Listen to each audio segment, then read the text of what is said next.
Tanja Holander, ona je fotografkinja iz Maina i uspela je da oduševi svojih 700 Facebook prijatelja kada je krenula na putovanje kako bi ih fotografisala i uživo upoznala svakoga od njih koga ne poznaje.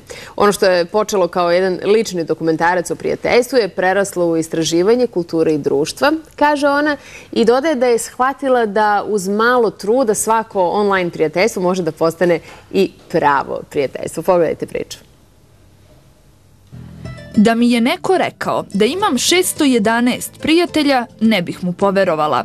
Facebook me je ipak u to uverio.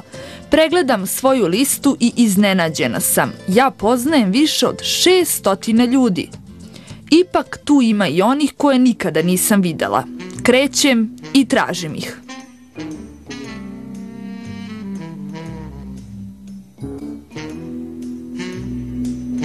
Ne iz prve, ali uspela sam. Pronašla sam Damjana Tadića. Prijatelji smo već 3 meseca i zna mnogo o meni. Svaki put čovjek kada ima nekoga na Facebooku, pogleda njegove slike, šta je radio, čime se bavi i tako dalje. Onda sam vidio da si diplomirala novinarstvo. Ne zaostajem ni ja. Vidi se da sam redovna na Facebooku. Evo, Damjane, da ja tebi kažem šta znam o tebi. Znam da se baviš muzikom, da si muzički producent, da si veoma uspešan u tome što radiš, da ti je omiljeni pevač Eminem. Zahvaljujem se Damjanu na gostoprimstvu i krećem dalje.